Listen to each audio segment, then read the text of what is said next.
Assalamualaikum selamat datang kembali di Guru Gembel Channel. Berbicara tentang fisika kuantum adalah bicara tentang sesuatu yang sangat janggal dan sangat aneh. Sains dalam hal ini itu lebih aneh daripada fiksi.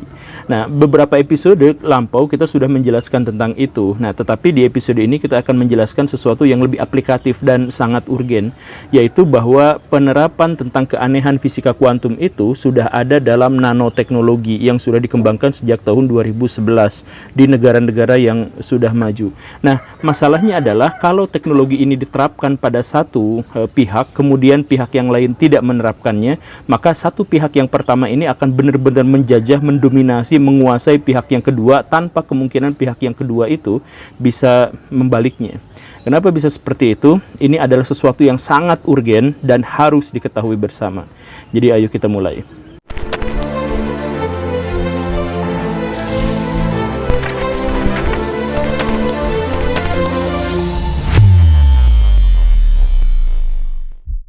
Salah satu kesialan terbesar manusia zaman now yang tidak pernah dirasakan oleh orang-orang zaman dulu adalah bahwa manusia-manusia zaman sekarang itu menghadapi perubahan teknologi yang terlalu signifikan dan terlalu cepat, sehingga setiap satu generasi manusia zaman now itu harus berhadapan dengan berkali-kali revolusi di bidang teknologi, di bidang sains dan lain sebagainya, dan ini membuat kebanyakan orang tidak mampu beradaptasi atas hal-hal yang seperti ini.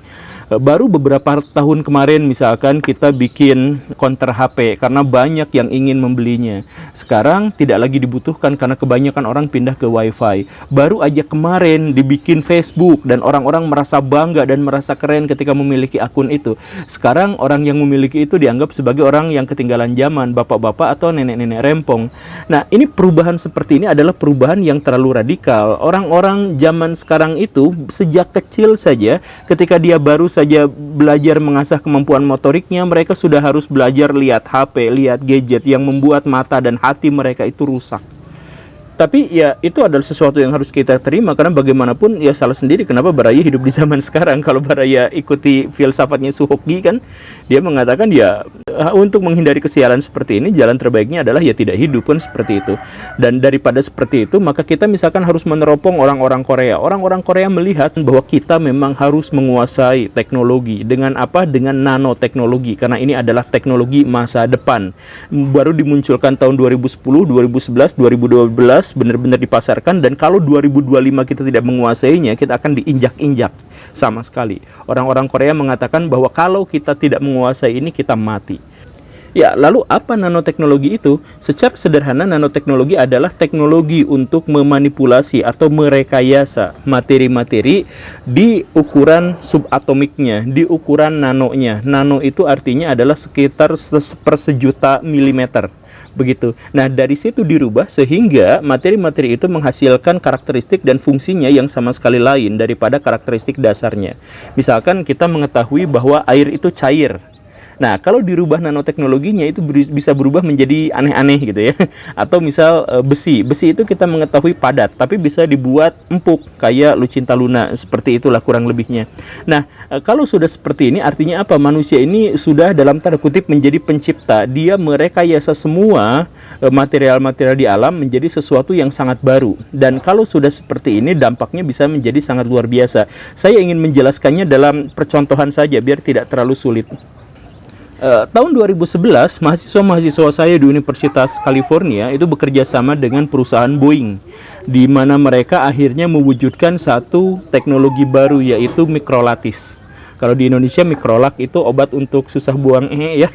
Nah, kalau ini namanya adalah mikrolatis. Itu adalah logam yang sangat ringan di satu sisi, lebih ringan daripada kapas, tetapi di sisi lain lebih keras daripada baja.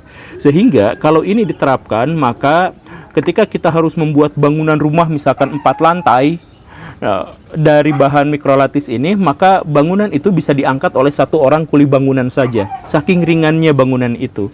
Nah, kenapa bisa seperti itu? Karena nanoteknologi. Jadi logam itu direkayasa sedemikian rupa sehingga logam itu 99,99% adalah udara kosong, melompong. Kalau seandainya teknologi ini sudah berkembang dan digunakan dan kemudian menjadi murah misalkan, maka dampaknya akan sangat luar biasa. Kalau ini misalkan diterapkan pada pesawat terbang, maka teori crack-nya Pak Habibie itu sudah akan menjadi useless, tidak berguna sama sekali. Kemudian arsitek-arsitek, insinyur-insinyur yang selama ini bikin kotretan susah banget untuk mendirikan sebuah bangunan, itu juga semua teorinya akan dihapuskan, diganti. Karena apa? Karena materi-materi zaman sekarang itu jauh lebih ringan, jauh lebih mudah. Dan kemarin misal ketika Pak Joko bikin kebun anginnya di Sidrap, Sulawesi itu untuk bawa satu baling-balingnya dari laut ke perbukitan itu butuh waktu yang sangat lama, bikin macet jalan. Begitu menyulitkan. Tetapi kalau itu menggunakan mikrolatis di zaman masa depan misalkan, itu hanya membutuhkan satu helikopter untuk bawa baling-baling sepanjang 50 atau 60 meter. Nah, coba bayangkan kalau satu saja, itu satu ya, wujud dari nanoteknologi itu dikembangkan, maka akan memunculkan revolusi besar-besaran dalam bidang konstruksi, dalam bidang transportasi, dan lain sebagainya. Dan pengembangan nanoteknologi itu bukan hanya itu, logam-logam yang lain juga ditemukan dan dibuat, misalkan nanotube atau yang lain sebagainya gitu ya. Sehingga kalau misalkan kita lihat zaman sekarang itu, setelah Menara Burj Khalifa didirikan, banyak sekali negara-negara misalkan Cina yang bertekad untuk membangun gedung yang lebih tinggi daripada itu. Tetapi semua proyek-proyek itu tertunda. Karena apa? Karena mereka sedang menunggu satu revolusi teknologi di bidang arsitektur dan di bidang konstruksi. Kalau seandainya bahan-bahan material itu sudah bisa dibuat di masa depan, mungkin saja kita akan tidak usah repot-repot untuk membuat gedung pencakar langit semacam Burj Khalifa yang terlalu berat dan terlalu mahal itu. Kalau Baraya misalkan cek, orang-orang Jepang sekarang itu sedang merencanakan bahwa nanti tahun 2030, berarti 9 tahun dari sekarang, mereka akan membuat Shimizu Mega City. Jadi sebuah piramid yang sangat besar, tingginya sampai 2 km, dibuat untuk menjadi sebuah kota. Jadi di dalamnya ada perumahan, ada kebun, ada perkantoran, ada sarana wisata, bahkan mungkin juga kebun binatang mini. Tetapi itu dibuat dalam bentuk piramid transparan yang sangat besar dan sangat megah. Ini dilaporkan akan anti gempa, anti tsunami, dan lain sebagainya. Kota, tapi dalam sebuah bangunan. Nah, tapi sampai sekarang mereka belum akan membangun itu, tapi mereka merencanakan membangun 9 tahun dari sekarang. Kenapa? Karena mereka fokus pada nanoteknologi, menciptakan material-material yang bisa mendukung teknologi-teknologi di masa depan seperti itu. Dan tentu saja bukan hanya urusan bangunan, konstruksi, dan sebagainya. Nanoteknologi itu bisa digunakan untuk semua hal, bahkan juga makanan, bahkan juga pakaian. Kalau Baraya nanti menggunakan baju nanoteknologi, maka baju itu bisa saja anti kotor. Nggak usah dicuci, deterjennya nggak akan laku karena bajunya anti kotor atau bisa membersihkan dirinya sendiri tanpa barang elektronik apapun. Dan baju itu bisa saja digunakan untuk antivirus.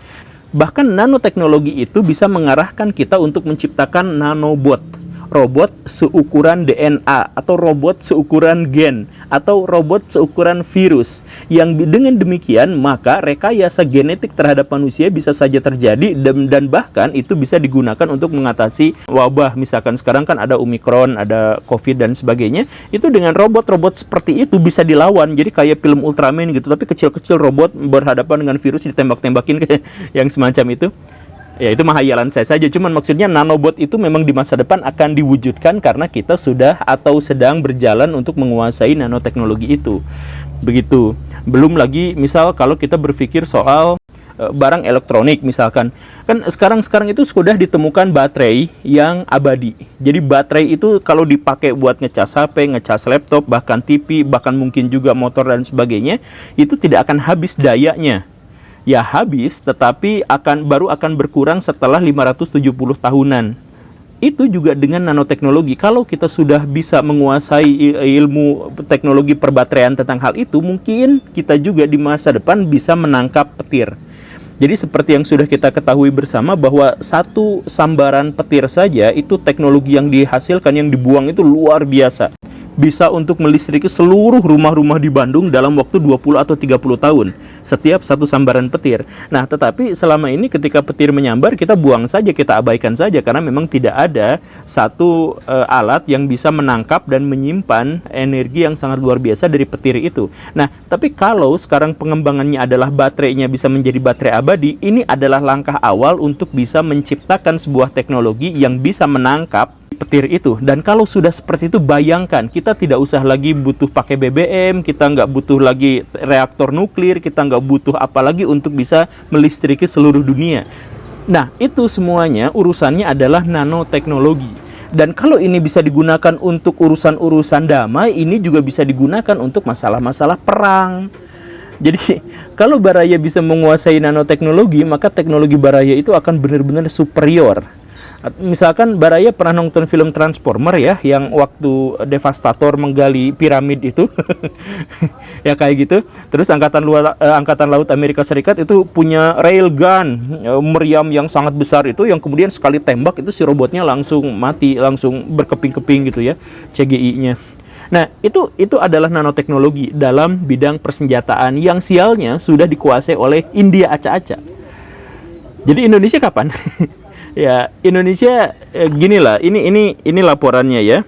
Untuk mengembangkan nanoteknologi ini, Amerika Serikat itu berinvestasi sekitar 3,7 miliar dolar. Kemudian Cina 1 miliar dolar. Jepang 875 juta dolar. Inggris akan menghabiskan sekitar 160 juta dolar yang untuk kalangan pemerintah mereka, dan 480 juta dolar diamanahkan kepada kalangan swasta. Kemudian negara-negara lain yang ikut serta dalam upaya membangun teknologi nano ini adalah Korea Selatan, Kanada, Jerman, Denmark, Norwegia, Swedia, Swiss, Prancis, Belgia, Belanda, India, dan Indonesia. Indonesianya di mana Indonesia? Indonesianya sampai sekarang tidak termasuk bagian dari negara-negara yang terlibat itu ya, walaupun ada Indonesia juga. Indonesia menginvestasikan sekitar 3 juta dolar.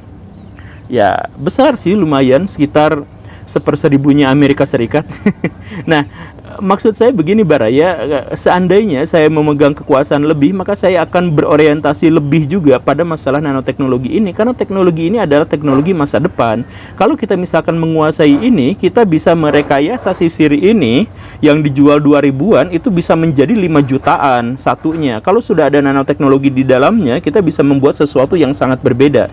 Termasuk juga kita bisa membuat makanan yang ramah lingkungan. Misalkan kita bisa bikin daging tanpa nyembelih sapi, dan daging itu gizinya atau kolesterolnya atau apanya itu bisa diatur sesuai kemampuan, sesuai keinginan kita, termasuk juga rasanya bisa dibuat sesuai keinginan kita. Kalau nanoteknologi itu masuk dalam teknologi makanan seperti itu, maka ini kan bisa menjadi solusi masa depan. Kita nggak usah lagi nyembelih embe, kan kasihan dan sebagainya. Kita bisa membuat yang semacam itu.